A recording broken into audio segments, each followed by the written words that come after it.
Alléluia. Si jamais vous avez des questions, vous pouvez communiquer avec un membre du comité durant la semaine, avec soit Annie, soit Stéphanie, ou avec France également, vous pouvez communiquer. Et avec moi aussi. C'est pas un problème. Alléluia.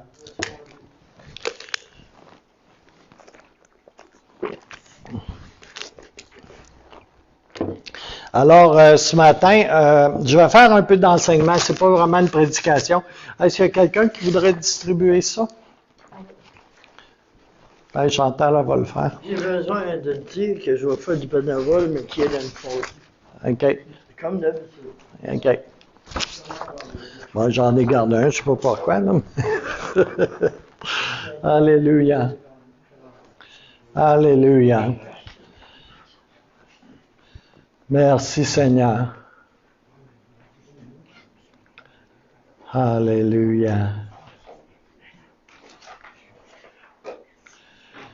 Merci Jésus. Alléluia. Alléluia. Je vais attendre un peu que les documents soient distribués. Ces documents-là vont être mis sur le site de Frères et Sœurs, s'ils ne le sont pas déjà, je ne me rappelle plus. Vont être mis sur la page Facebook également. C'est des documents qui ont plusieurs années. Ils avaient été produits pour les baptêmes. Et puis, il y avait, peut-être j'en ai un ici. Là.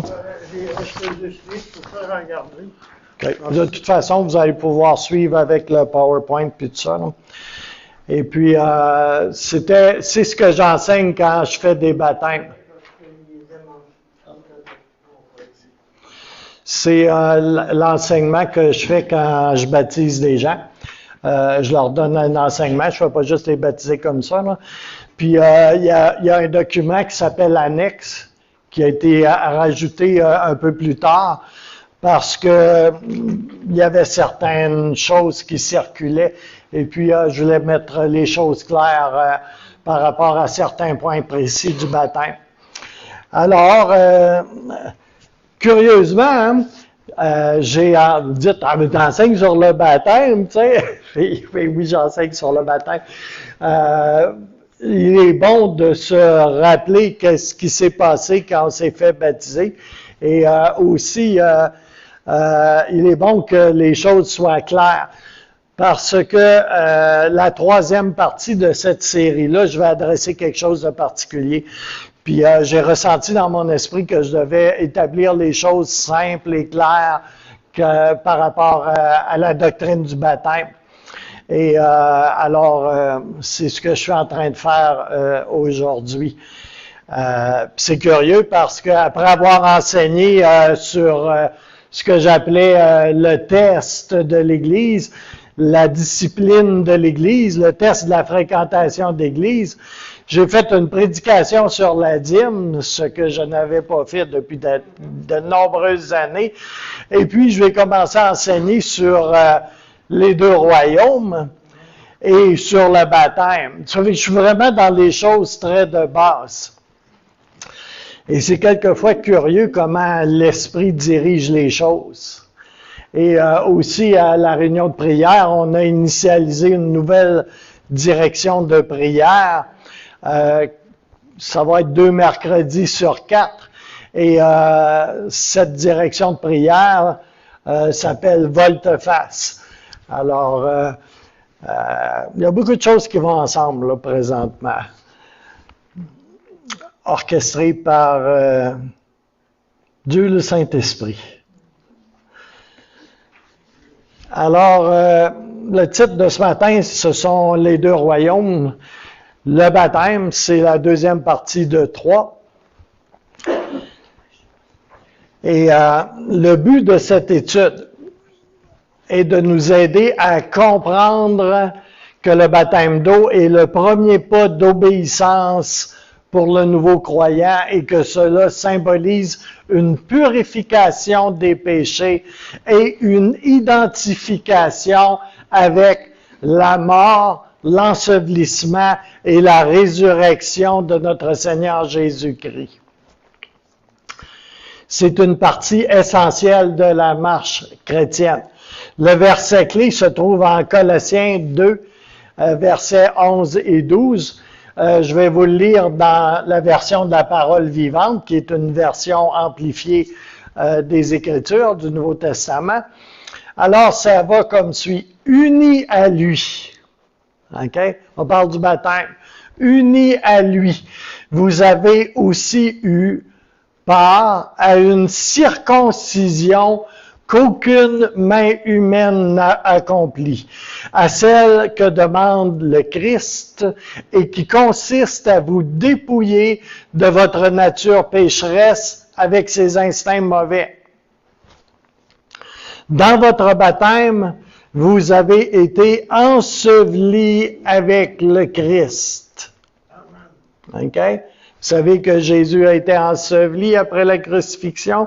Dans votre baptême, vous avez été ensevelis avec le Christ et unis à lui.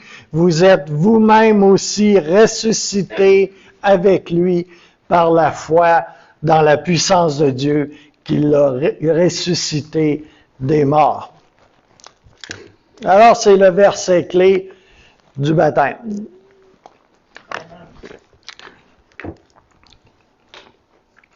Quelle est la définition du mot baptême? Le mot français baptême est une traduction d'un mot grec qui se dit baptizo, qui veut simplement dire plonger, ensevelir, submerger. Ce mot veut dire précisément causer quelque chose à être immergé sous la surface de l'eau ou d'un autre liquide. Alors, le plus vieux document qui a été trouvé en langue grecque et qui parle dans lequel on trouve le mot baptizo, c'est une recette de marinade. OK? Vraiment, là, c'est pas une farce. Le plus vieux document avec le mot baptizo en grec, là, écrit dessus, c'est une recette de marinade. C'est un fragment de document. C'est une recette de marinade. OK? Et la recette explique que pour mariner quelque chose, tu dois l'immerger dans une marinade. OK? Le baptiser, le baptizo dans une marinade. OK?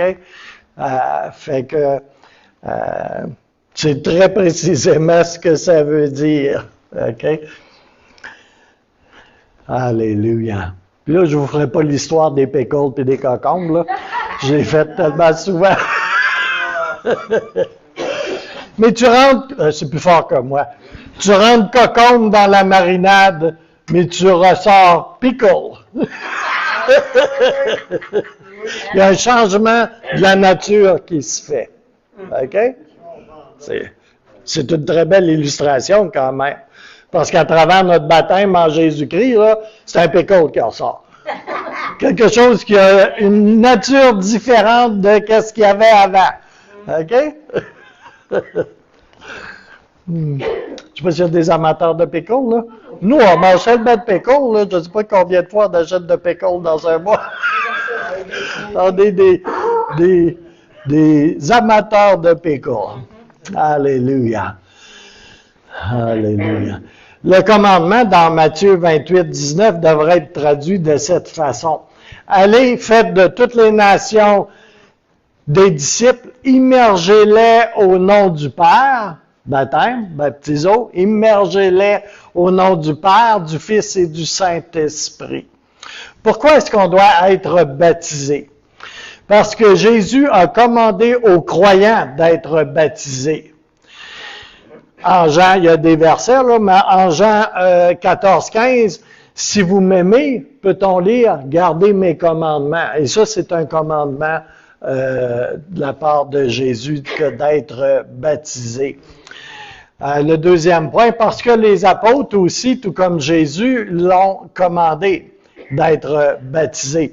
Et vous avez des versets à côté qui valident cet ordre de la part des apôtres. Et puis le troisième point, c'est parce que Jésus fut baptisé pour accomplir ce qui est juste. Fait qu'entre vous et moi et vous, si c'était bon pour Jésus, le Fils de Dieu, notre Seigneur et notre Sauveur, d'être baptisé, ben j'ai comme l'impression que ça peut être bon pour nous aussi.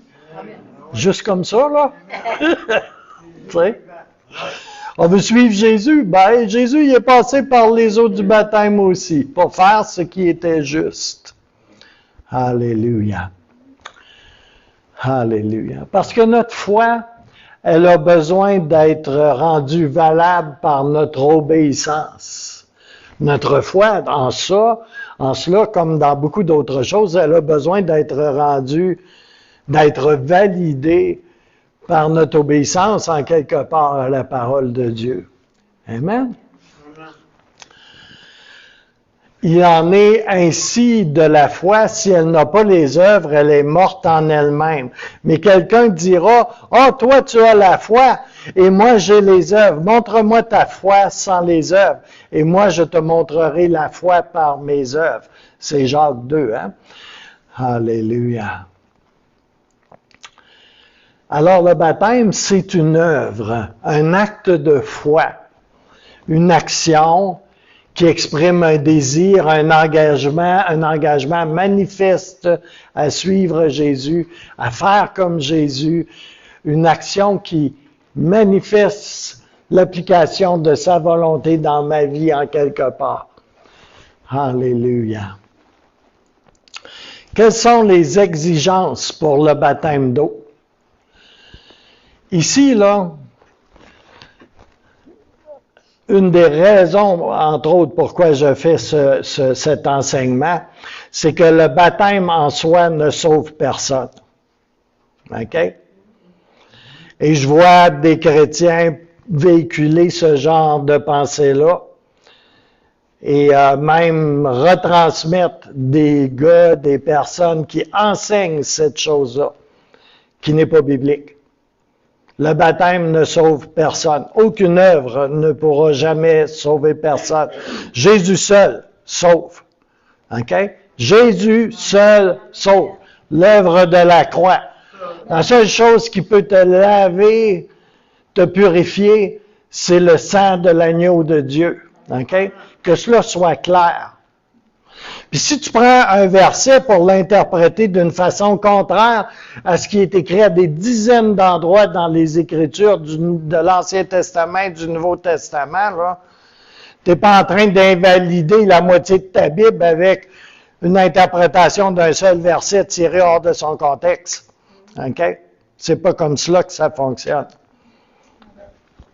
Fait que cela puisse être clair. C'est la foi en Jésus-Christ comme sauveur qui conduit au salut. Alors le baptême prend effet seulement pour ceux et celles qui rencontrent certaines exigences. Ceux et celles qui se font baptiser doivent avoir deux principes de la vie chrétienne établis dans leur vie. Premièrement, la repentance. On voit ça dans Actes 2:38. Une personne n'est pas baptisée seulement parce qu'elle veut faire partie d'un groupe de personnes, d'un club social, de je ne sais pas trop quoi, d'un regroupement, là, parce qu'ils trouvent les gens tellement fins, tu sais, comme, puis tout ça, tu sais. J'aimerais ça faire partie de la gang. Tu sais, ça, c'est pas les raisons valables, OK? Amen.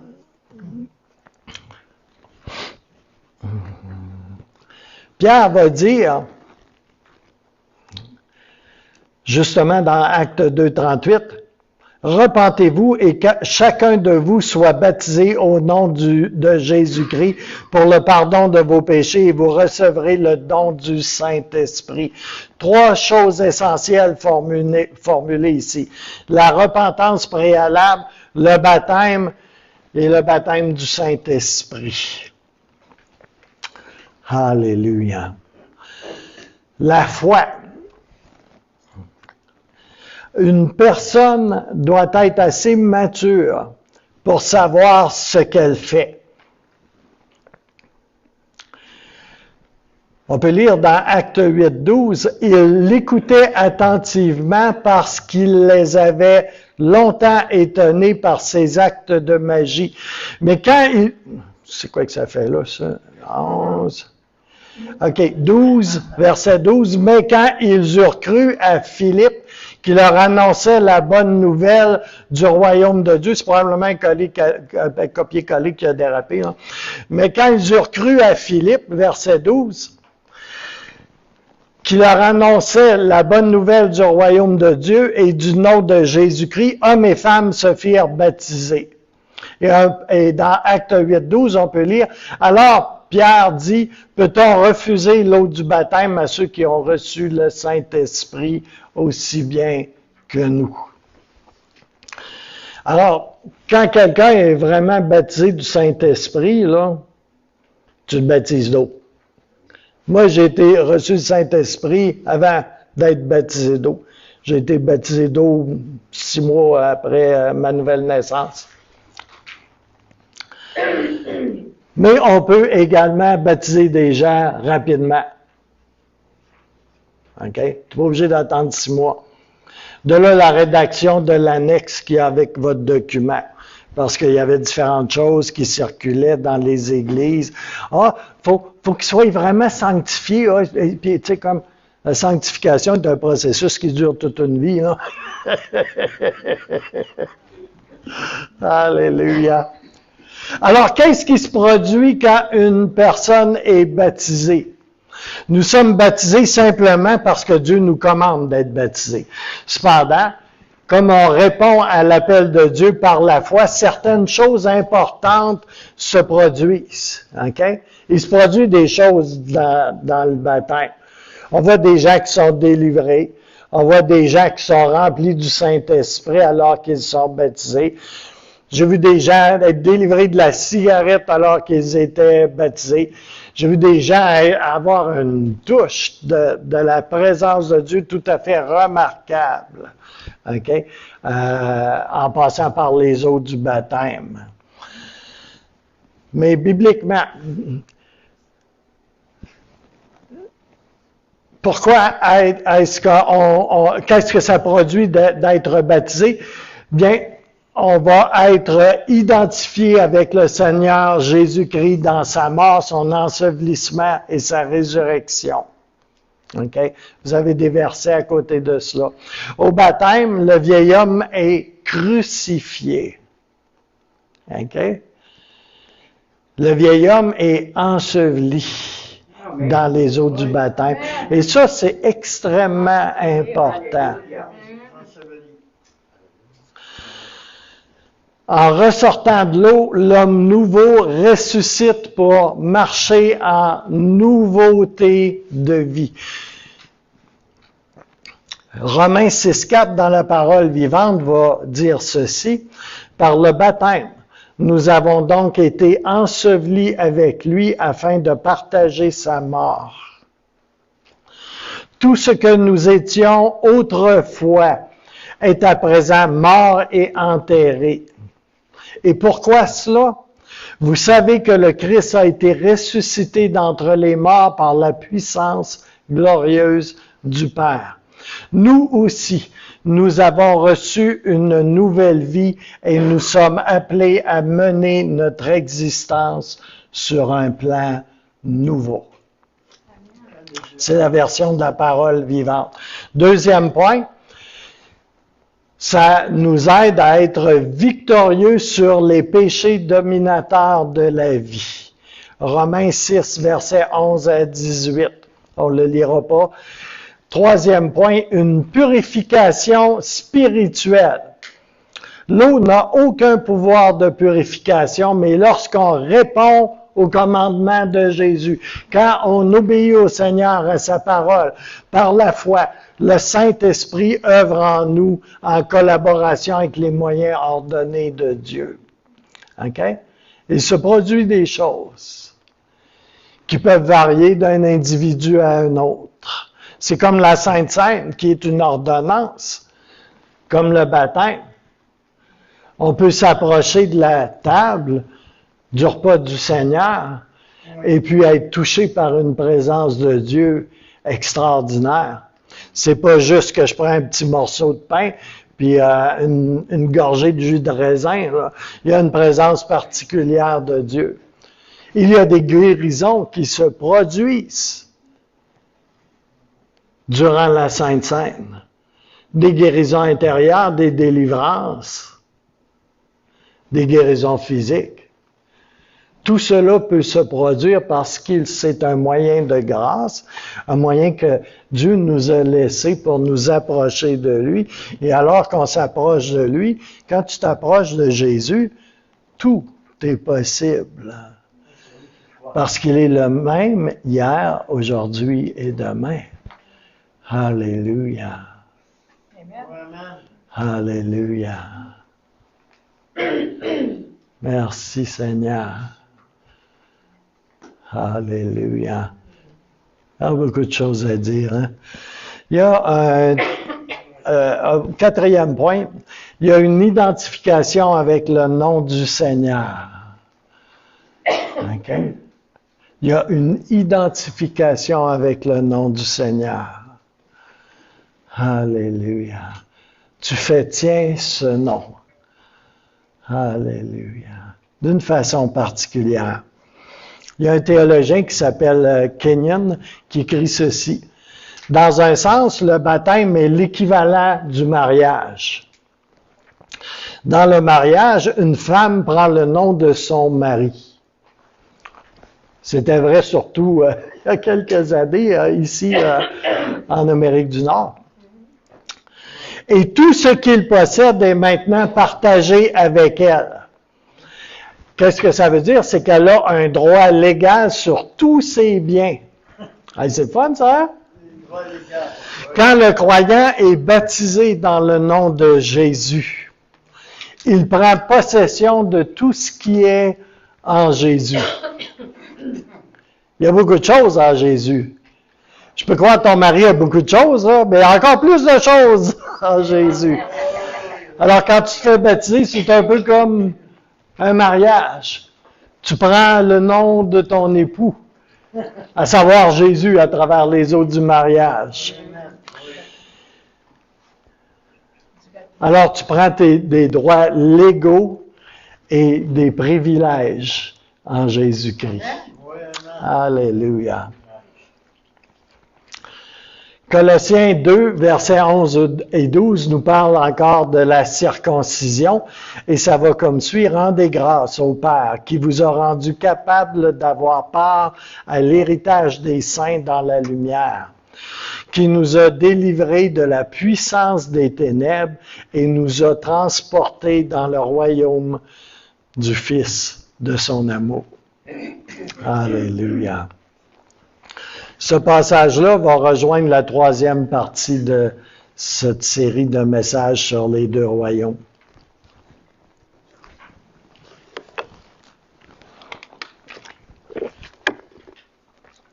Quelle est la signification de la circoncision du cœur par rapport au baptême d'eau? Dans l'Ancien Testament, Dieu fit une alliance avec Abraham. Ceux qui participaient dans cette alliance furent exigés d'accepter et de faire l'expérience du signe et du sceau de cette alliance qui était une circoncision naturelle de la chair. Genèse 17, 10, 14. Dans le Nouveau Testament, Dieu a pris le sceau, qui était la circoncision de la chair, chop chop. Chop chop. Je suis content que ça soit le baptême qui ait pris la place. OK?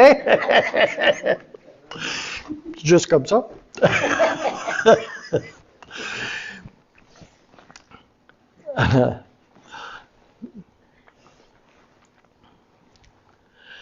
Dans le Nouveau Testament, disais-je, Dieu a pris le sceau et il en a fait une expérience spirituelle. Dans le baptême d'eau, nous recevons l'expérience spirituelle de la circoncision du cœur. Le rite naturel consistait en 4 éléments bien précis qui sont symboliques des choses qui ont lieu dans la circoncision du cœur. Le chop-chop symbolisait de couper la chair pour s'en dépouiller. OK? Dans le baptême, nous nous dépouillons du vieil homme. OK? De là, le parallèle à faire. Vous savez, le charmant vieil homme, là, c'est là que des fois, il refait surface, il se monte le bout du nez de temps en temps, là. Sa place, là, c'est dans le dos.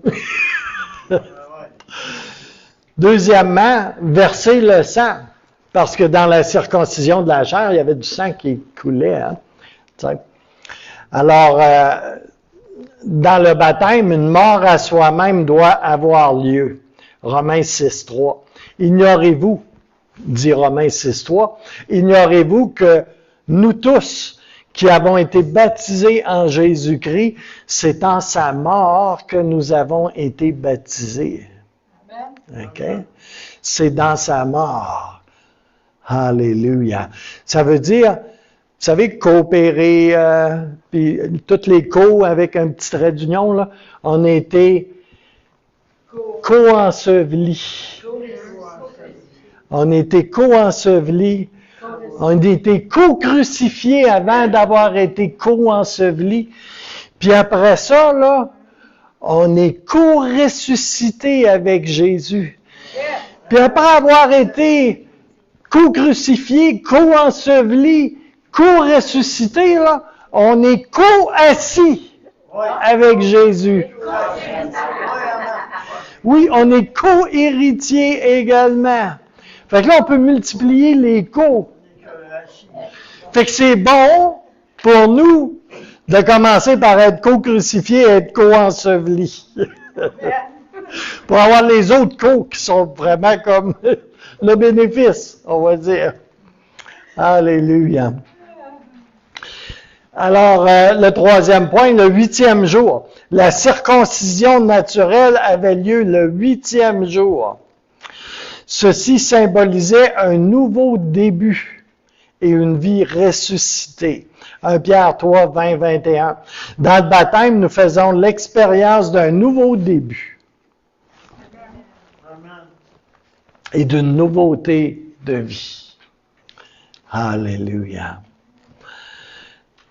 4e point, un nouveau nom fut donné. Dans le baptême, nous avons un nouveau nom invoqué sur nous, le nom du Seigneur Jésus. Yes. Alléluia. Fait partie de la famille. Hein? Alléluia. Comment devons-nous être baptisés? Le baptême biblique est un baptême par immersion. Deuxièmement, le baptême doit être administré dans le nom du Seigneur Jésus. Jésus a commandé que le baptême soit administré au nom du Père, du Fils et du Saint-Esprit. Matthieu 28, versets 19-20. Quand il baptisait, c'était de cette manière. Vous avez plusieurs versets. Mais vous savez, il arrive qu'on n'ait pas de l'eau à portée de la main. Hein? Moi, j'ai été baptisé dans un grand lac de l'Abitibi, là, au mois d'octobre, je pense. À ce temps-là, on baptise dans la mer. Oui, on peut creuser un trou dans la glace, ça. Mais dans le désert ou dans certains contrées très désertiques, là, ça peut arriver que tu n'aies pas assez profond d'eau pour immerger complètement là, la personne. OK? Mais on baptise avec de l'eau. OK? Il ne faut pas être plus à cheval sur les principes, tu sais. Alléluia. Il y a un Éthiopien qui a été chanceux, tu sais, quand il a rencontré Philippe, tu sais. Puis, après avoir parlé à Philippe, avez-vous déjà remarqué que Philippe ne lui parle pas du tout de baptême, hein? Il ne parle pas de baptême, mais il parle d'un passage d'Ésaïe, tu sais. Puis, beaucoup plus loin, tu sais, comme là, Ils sont sur le char de l'Éthiopien, tu sais. Puis là, ils voient trop d'eau, tu sais, ils voient un peu d'eau, tu sais. Puis là, il demande à Philippe, il a dit qu'il y a une raison pourquoi je ne pourrais pas être baptisé, tu sais. Curieux, hein? Oui. C'est comme s'il avait reçu une révélation ou, tu sais, quelque chose, tu sais. Puis là, Philippe va le baptiser, tu sais. Alléluia. Alléluia. Alléluia. Quelles sont les responsabilités de ceux et celles qui se font baptiser? Tout comme les eaux de la mer Rouge ont servi de séparation entre la vie d'esclavage en Égypte et le pays des provisions de Dieu pour les enfants d'Israël, ainsi les eaux du baptême devraient servir de tremplin dans la vie du croyant et de séparation de la vie d'esclavage de l'Égypte, une séparation d'avec notre ancienne vie. Le baptême devrait démontrer 3 choses.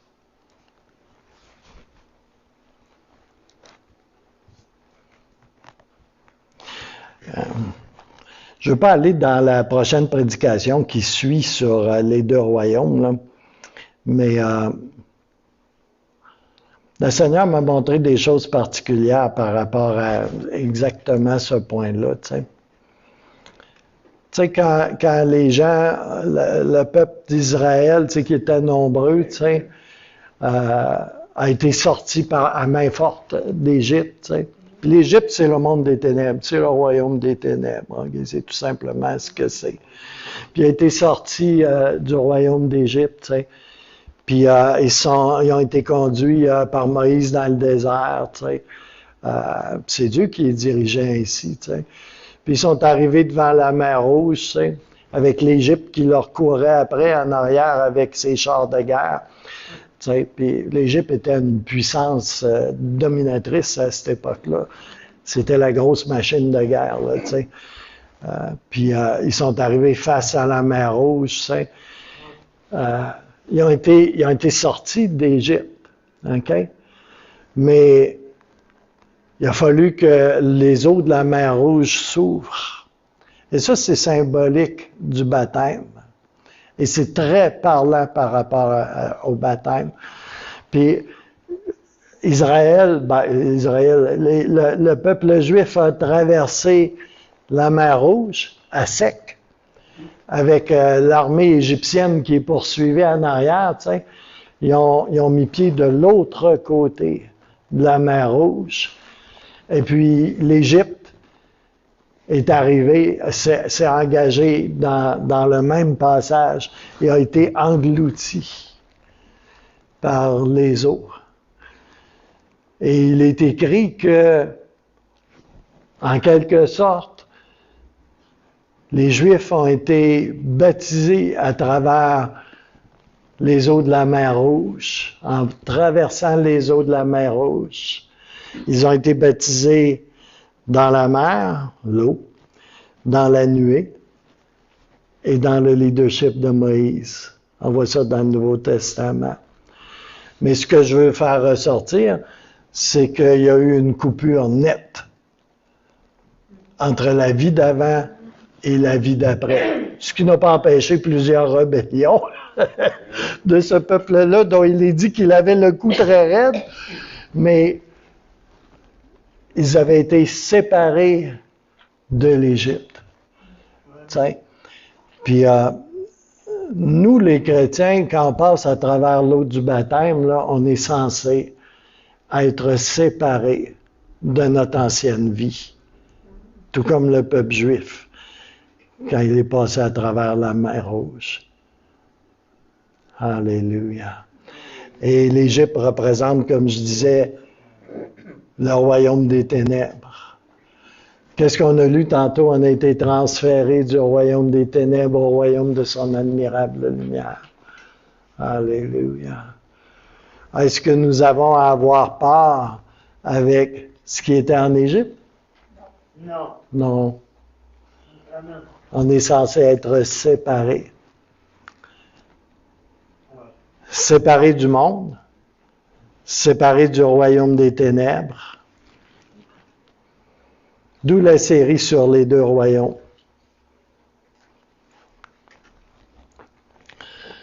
Alors, premier des 3 points, une séparation de la vieille manière de vivre. Ceci veut dire une volonté à rompre tout lien avec toute impiété et ceux et celles qui vivent dans l'impiété.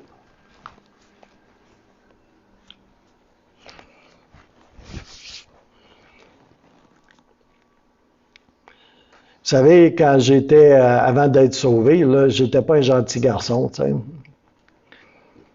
C'était même pas mal le contraire.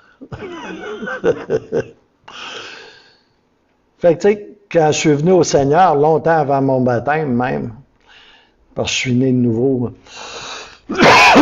dans ma chambre, par une visitation du Saint-Esprit, Jésus est venu dans ma chambre, dans ma maison. Plus tard, je suis allé à l'église. Et quand je me suis fait baptiser, un petit mot de témoignage, quand je suis rentré dans les eaux du baptême, 6 ou 8 mois après, quelque chose comme ça, après avoir été sauvé, quand je suis rentré dans les eaux du baptême, là, j'ai eu une vision. Puis j'ai eu le temps d'avoir une vision parce que le lac en Abitibi, où est-ce qu'on baptisait, il fallait quasiment que tu marches un quart de mille avant d'avoir de l'eau jusqu'ici. Puis l'eau était froide. Mais en tout cas, je marchais très longtemps. Puis j'ai eu cette vision-là durant le temps que je marchais. J'entrais dans le lac avec un ancien, puis mon pasteur à l'époque. Et puis, j'ai vu, il y avait un côté très lumineux avec du soleil, tu sais, beaucoup de lumière. Puis l'autre côté du lac, tu sais. Puis moi, j'avançais dans cette direction. Puis l'autre côté, là, c'était sombre, il y avait des nuages noirs, puis tout ça. Puis j'ai vu l'armée des ténèbres. Puis j'ai vu, tu sais, comme l'armée du roi des rois de l'autre côté. Tous les vieux films de Jésus me passaient dans la tête. J'avançais. Les batailles dans le Jourdain, là, tu sais, puis tout ça, c'est comme là. Mais j'ai eu cette vision-là, tu sais. Puis parce que j'avais eu beaucoup de liens occultes, avec des pratiques occultes, puis tout ça, là, c'était comme ça prenait beaucoup de signification. Tu sais. Puis je suis rentré, puis je me suis fait baptiser. Puis j'ai eu un burst, une explosion de joie, là, tu sais, comme, là, j'ai arrosé l'ancien puis le pasteur, tu sais, comme. Alléluia. J'étais une nouvelle personne, mais j'étais un petit peu tannant encore. Alléluia. Merci Seigneur. Tu sais, fait que je vous dis ça parce que, tu sais, pour moi, mon ancienne manière de vivre, là, si je voulais pas retourner là, c'était très clair. Puis on a des gens qui viennent de... J'étais catholique auparavant, là, puis avant de faire naufrage dans ma foi catholique quand j'avais une dizaine d'années, là, mais 10-12 ans. Mais, tu sais, comme j'avais eu une éducation religieuse, c'est ça. Puis, mais il y a beaucoup de gens dans nos milieux qui ont reçu des éducations religieuses aussi, tu sais, originales dans le catholicisme, tu sais, ou même chez des évangéliques, tu sais. Puis là, ben, penchent la tête, font une petite prière, tu sais, puis là, après ça, ils vont se faire baptiser.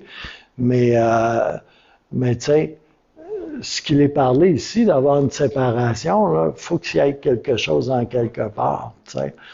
T'sais, fait qu'on voit des gens, tu sais, qui ont été baptisés, tu sais, comme, qui professent une foi chrétienne, tu sais, mais qui vivent dans le monde, tu sais. Ils sont encore sous l'influence de l'Égypte, là, à des niveaux assez impressionnants, souvent, là, tu sais. Puis, c'est une des raisons pourquoi le Seigneur m'a conduit à entrer dans des enseignements sur la base, parce que, sortez du milieu d'eux, là, c'est pas juste bon pour les Quakers puis les autres mouvements là, qui sont littéralement séparés de tout ce qui est le modernisme. Là. Mais il y a une réalité qui est là. Tu sais. Deuxième point, il y a un nouveau standard de vie. Cela veut dire qu'à partir du baptême, il y a une détermination à vivre selon les principes du royaume de Dieu. Et non pas selon les principes du royaume de l'Égypte ou des ténèbres ou de ce monde. C'est pas mal tout synonyme. Troisième point, devenir disciple de Jésus. Ça veut dire qu'une personne qui est baptisée devrait se voir comme une personne qui suit Jésus. Okay? Un étudiant qui suit Jésus, qui rend témoignage aux autres de tout ce qui est Jésus, de qui est Jésus. Alors, en conclusion de cette première partie, il est très évident que le baptême est beaucoup plus que seulement une expérience externe de la vie chrétienne. Au baptême, Dieu veut faire quelque chose de permanent. Il est triste que pour plusieurs, le baptême n'est rien de plus que de descendre dans l'eau en étant sec et de ressortir mouillé.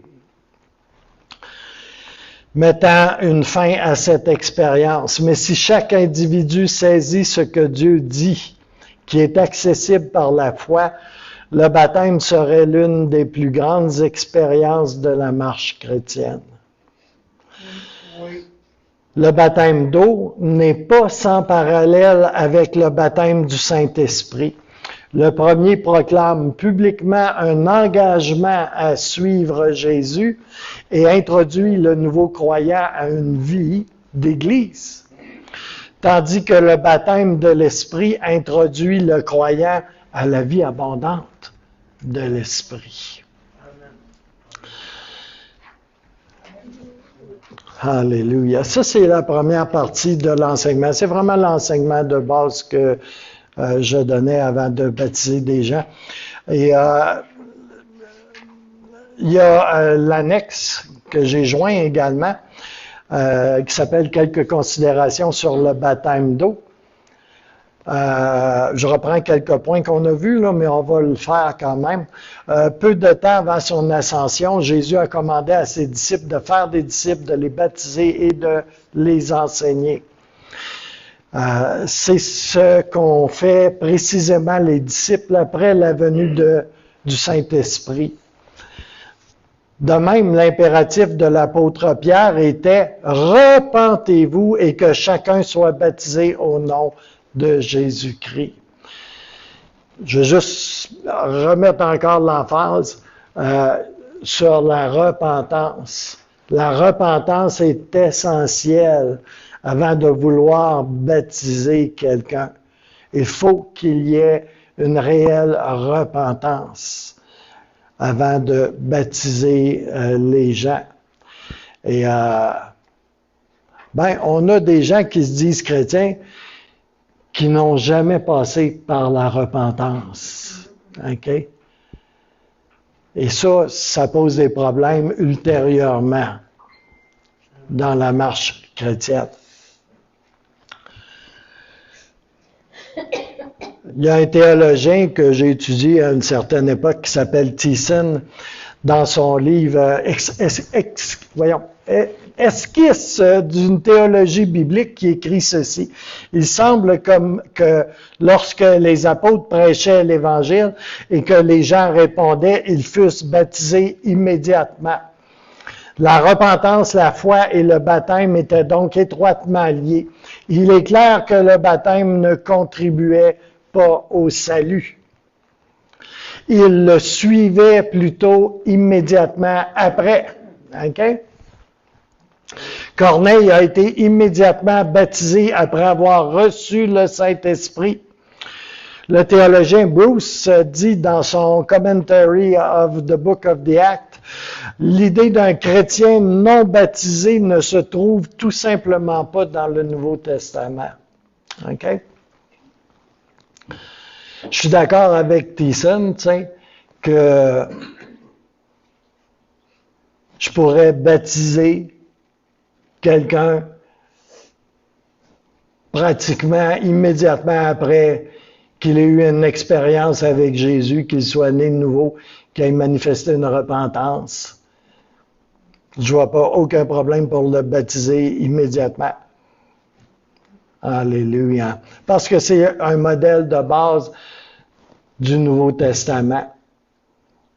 Mais ce n'est pas le modèle unique. OK?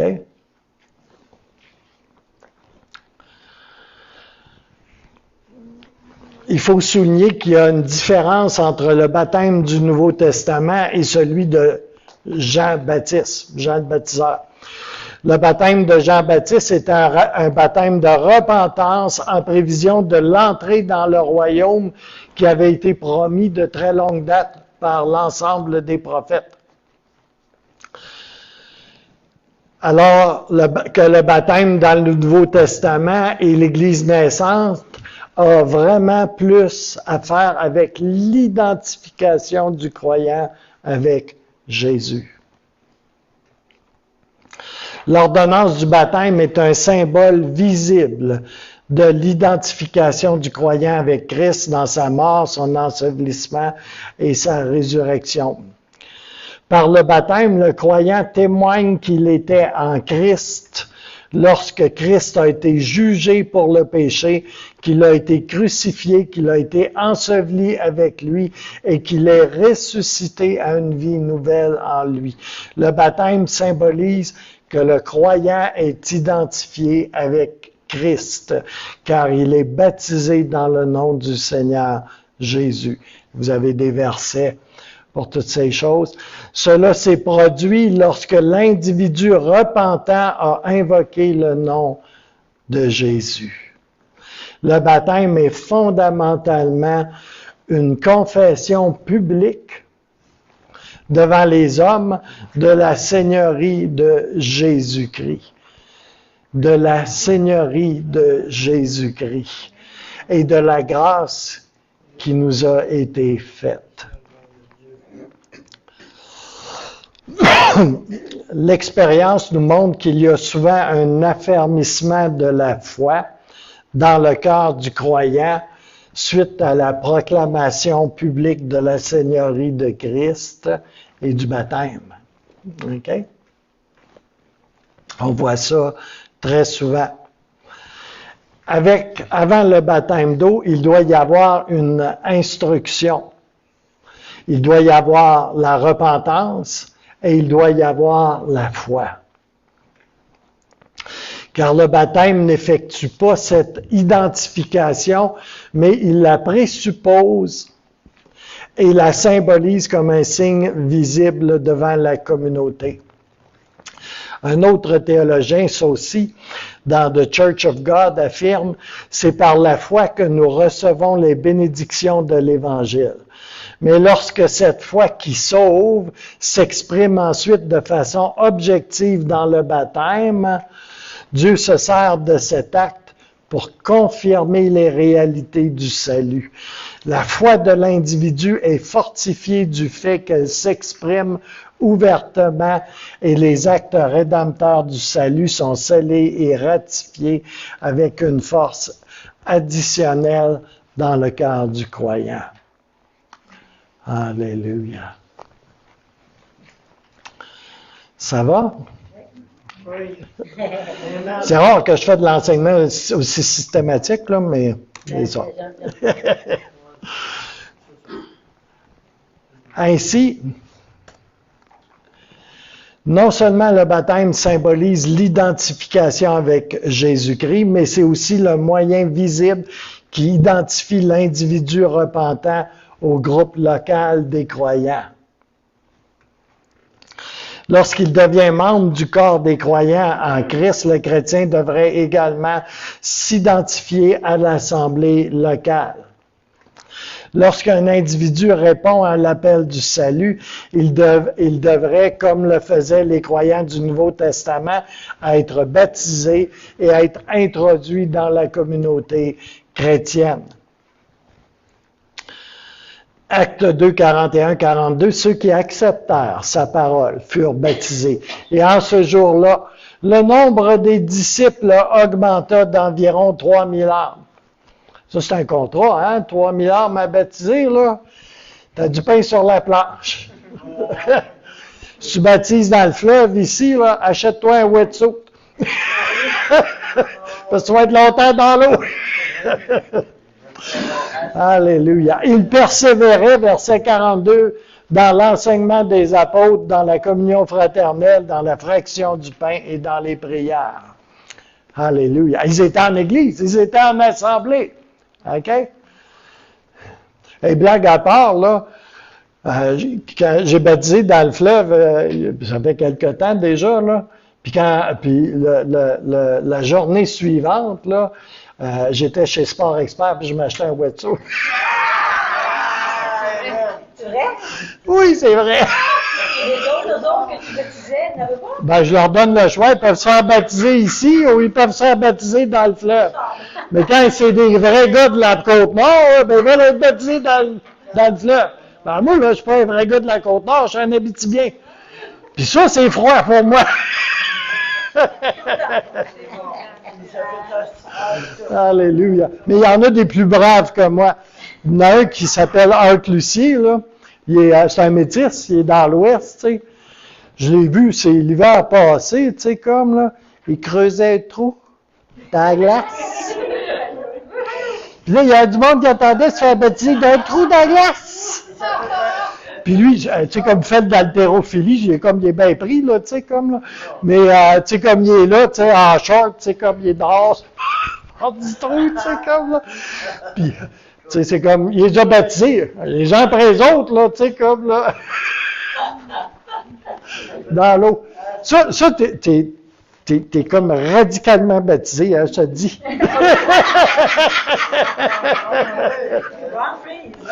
Alléluia. Alléluia.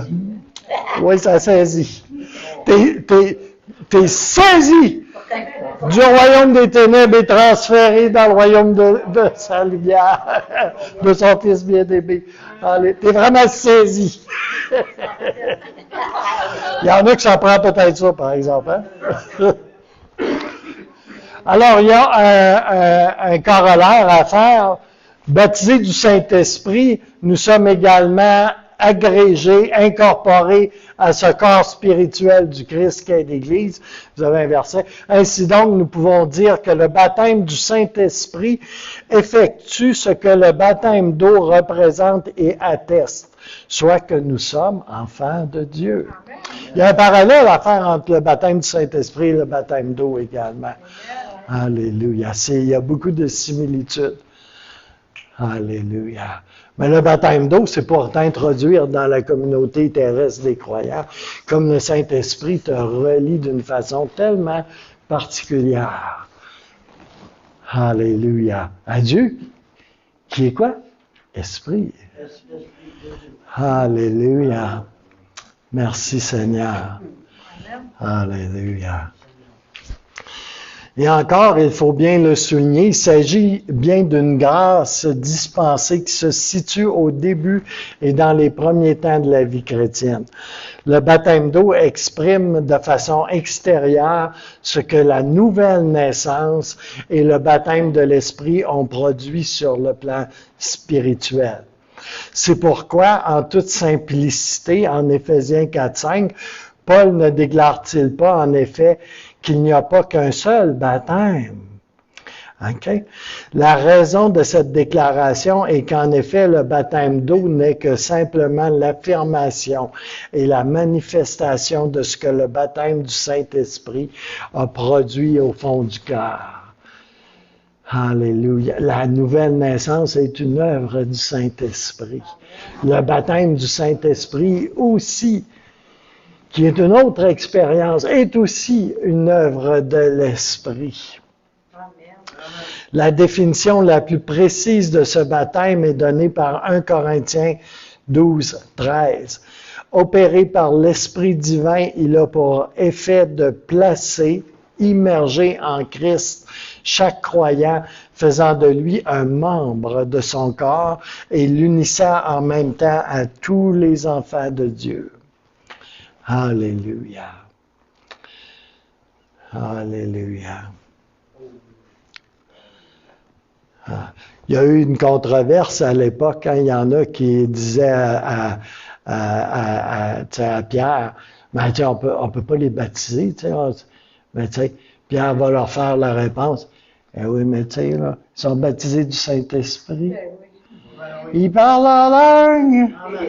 Tu veux leur refuser les autres du baptême?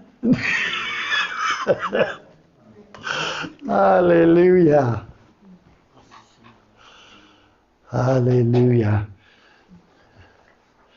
Moi, je parlais en langue déjà quand j'ai été baptisé du Saint-Esprit.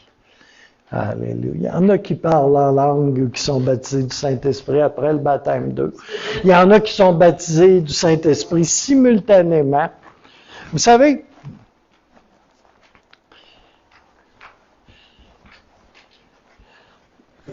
on enseigne, OK? On enseigne. Mais Dieu, là, ne se met pas dans une boîte. OK? Dieu ne s'enferme pas dans une boîte. Il a déjà accepté ça, là, on appelait ça l'arche d'alliance. Pendant un temps, tu sais, sa présence était associée à la boîte. C'était de son propre choix. Hein? C'était pas les hommes qui l'avaient mis là. C'était de sa propre initiative. Mais ne limitons pas Dieu. OK? Il y a beaucoup plus de choses dans la parole qu'on ne se l'imagine. OK? J'ai entendu durant ma vie chrétienne des centaines, des milliers de témoignages. Dieu fait des choses extraordinaires et il les fait comme il le veut. OK? Il ne te demande pas ton approbation. Il n'a pas besoin que tu lui expliques qu'est-ce que sa parole dit. Alléluia.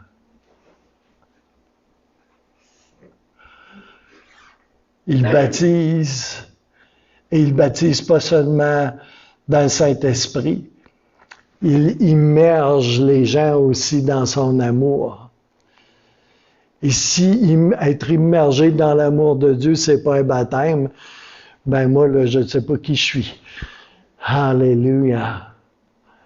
Il y a beaucoup de choses, de trésors en réserve de la part de Dieu. Alléluia. Ne soyons pas bornés, mais ouvrons-nous à ce que Dieu veut faire. Puis je vous dis ça d'une façon particulière parce que nous entrons dans une saison où Dieu va faire beaucoup de choses nouvelles. Puis quand je dis choses nouvelles, là, ce que je suis en train de dire, c'est que tu ne l'as pas vu faire ça avant. Là. Tu sais, on va être clair. Là. C'est que tu ne l'auras pas vu faire. Même si tu as vu beaucoup de choses, j'ai vu beaucoup de choses. Puis je m'attends à ce que je vais voir des choses nouvelles de la part de Dieu. Oui. Et je veux les voir pour ce qu'elles sont. Quelque chose que le Seigneur fait. Dieu est créatif tout le temps. Tout le temps. Alléluia. Alléluia. Il faut être ouvert à ce que Dieu veut faire. Vous savez, en prison, là, j'ai des gens qui sont touchés de la part du Seigneur.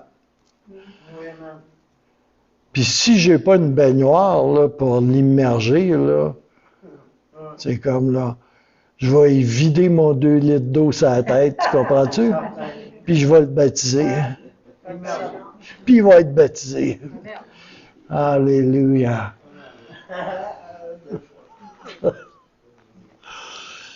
Alléluia. Puis s'il commence à shaker, puis à parler en langue, puis tout ça, là, ben, je ne sais pas. Ça va être drôle. Ça va être vraiment drôle. Avec le gardien, puis ça passerait là, avec son fusil, tu sais, comme, puis toute la quête, là. On va être numéro 1. Alléluia. Merci Seigneur. Alléluia. J'aime ça prier en langue à la prison. Oui.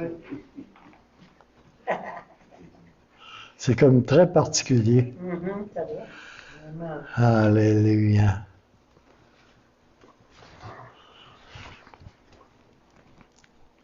Et puis on sait qu'il y a des immersions successives dans le Saint-Esprit. Et je vous en souhaite. Je vous en souhaite et je prie pour cela. Alléluia. Alléluia. Moi, c'est très simple. Hein? Je veux absolument tout ce que le Seigneur a pour moi. Amen. J'ai pas de... Je veux tout. Alléluia. Alors, revenons au baptême d'eau, qui est réservé à tous ceux qui ont personnellement et volontairement répondu à l'appel du salut.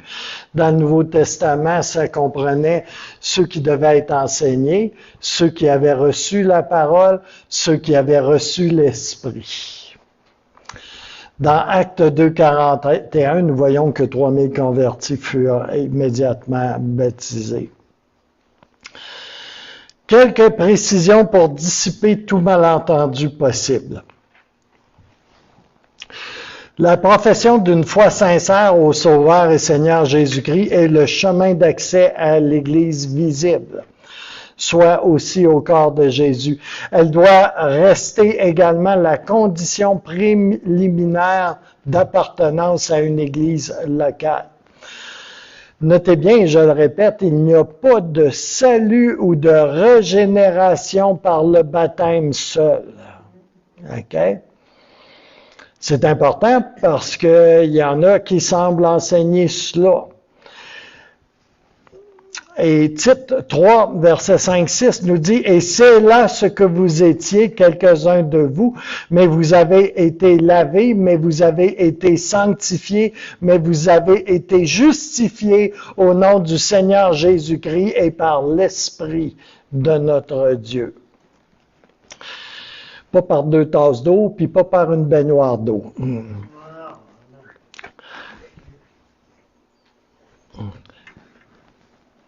Alléluia.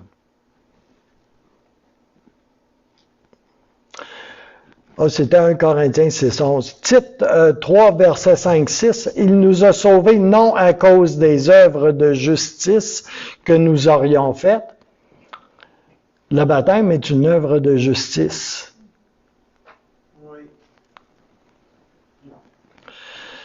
Mais selon sa miséricorde, par le baptême de la régénération et le renouvellement du Saint-Esprit qu'il a répandu sur nous avec abondance par Jésus-Christ, notre Sauveur. C'est Jésus-Christ qui est notre Sauveur. Amen. De plus, la profession de foi ne saurait dispenser qui que ce soit du baptême. L'ordre du Seigneur, faites des disciples parmi tous les peuples, baptisez-les au nom du Père, du Fils et du Saint-Esprit et apprenez-leur à observer tout ce que je vous ai prescrit. Cette ordonnance du Christ ne s'accompagne d'aucune exception et elle demande une prompte obéissance. Jean 14,15 nous apprend « Si vous m'aimez, gardez mes commandements ». Il faut dire à ceux qui objecteraient leur souci honorable de sanctification avant de recevoir le baptême. Okay? C'est ce que je vous parlais tantôt. Il faut que la personne soit sanctifiée avant qu'elle soit baptisée. Hey boy!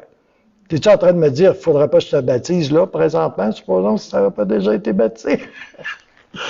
Parce que ça revient à ça, hein? Notre sanctification n'est pas achevée, à ce que je sache. C'est peut-être juste moi.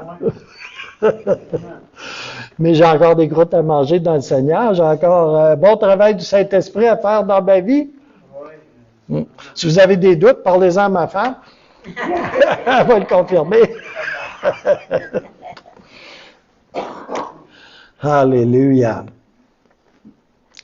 La grâce, elle, conduit certes à la recherche de la sanctification, mais cette même grâce à salut est faite à celui qui croit et le baptême est l'ordonnance visible de son identification avec Christ et donc, bien avant bien avant que le nouveau croyant ne soit instruit et engagé dans le processus de sanctification à proprement dit au niveau pratique. Le dit processus de sanctification se poursuivra tout au long de la vie du croyant. Le baptême est véritablement le signe visible de cette grâce initiale. Alléluia. Dans Romains 6, versets 3 à 5, Paul écrit « Auriez-vous oublié que tous les baptisés ont fait acte de mort au péché? Ou bien ne savez-vous pas que nous tous qui avons été immergés en Jésus-Christ, nous avons été plongés dans sa mort. » Alléluia. Alléluia. Merci Seigneur. Merci Seigneur.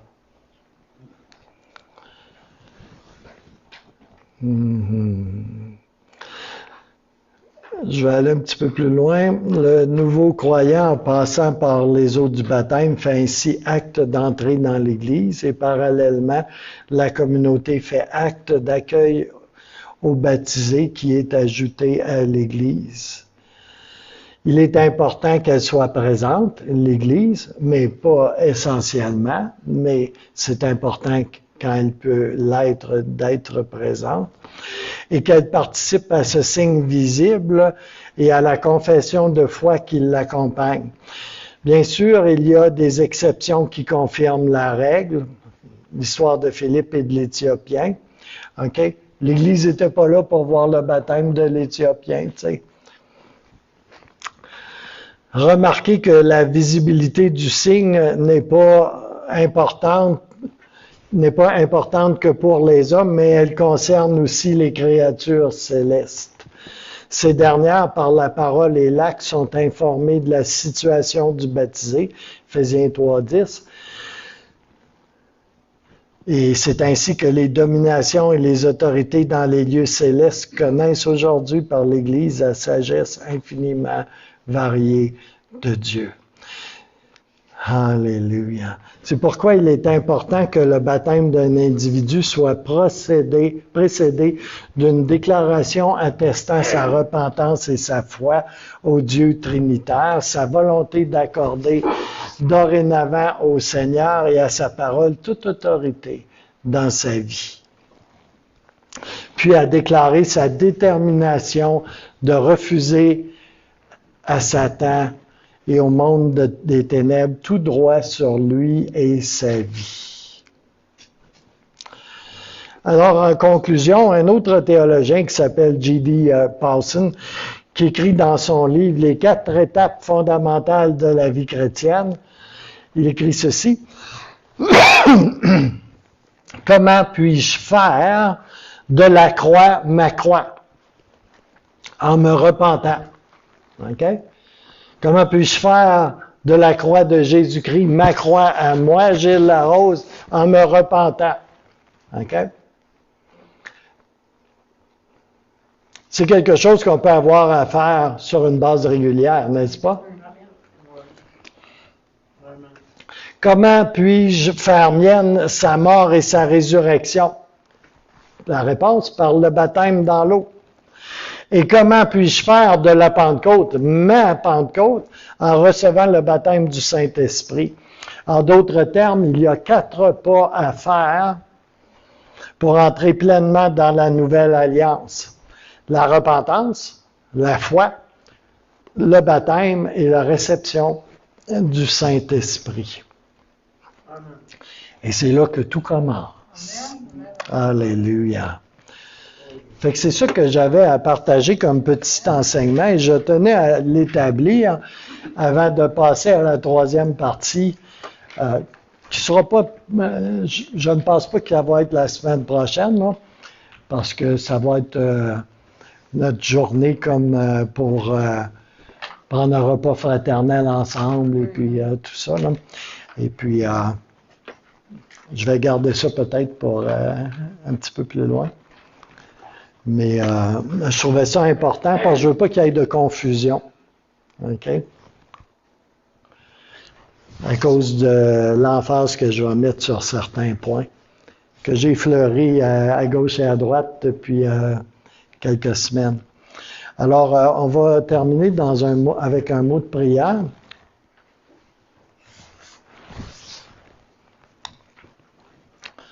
Alléluia. Merci Seigneur. Alléluia. Alléluia. Seigneur, je te remercie, Seigneur, pour toutes les personnes qui ont été baptisées, Seigneur, que ce soit par moi ou par d'autres, Seigneur.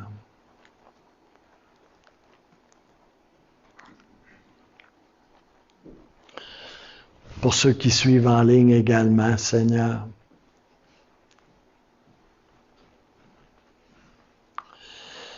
Je prie, Seigneur, qu'en ces temps troubles, où toutes sortes de choses sont véhiculées, enseignées à gauche et à droite, et via les médias sociaux aussi, il y a beaucoup de confusion, même au niveau des doctrines fondamentales. Je prie, Seigneur, qu'on puisse être affermis, que tu puisses, Seigneur, nous consolider, nous fortifier, Seigneur, dans les doctrines de base, Seigneur. On ne veut pas juste être des enfants au lait, Seigneur, mais on veut être mature, Seigneur, dans notre marche, dans les démarches et notre marche, Seigneur. On veut agir avec maturité dans ces choses, Seigneur. On veut surtout marcher dans la vérité, Seigneur, et demeurer dans la vérité, Seigneur. Alors, je prie, Seigneur, que tu puisses toucher chaque personne qui a entendu ou qui va entendre cette série de messages, Seigneur, sur des points de doctrine fondamentaux, que tu puisses, Seigneur, les enraciner dans ta parole, Seigneur. Les fortifier, les affermir, Seigneur, que les idées puissent devenir claires, que tu puisses parler à leur cœur, Seigneur, et les conduire, Seigneur, dans la pleine vérité, Seigneur, de ta parole. Alléluia. Alléluia. Je te remercie, Seigneur, pour ce peuple de Dieu, ces enfants de Dieu, Seigneur, qui sont ici ce matin, pour les autres qui sont en ligne, Seigneur. Je veux te remercier pour ces gens, Seigneur, qui t'aiment, Seigneur, qui continuent à te chercher, à vouloir s'approcher de toi, à vouloir recevoir de toi, Seigneur, qu'ils puissent avoir une révélation qu'il y a bien deux royaumes tellement distincts, Seigneur.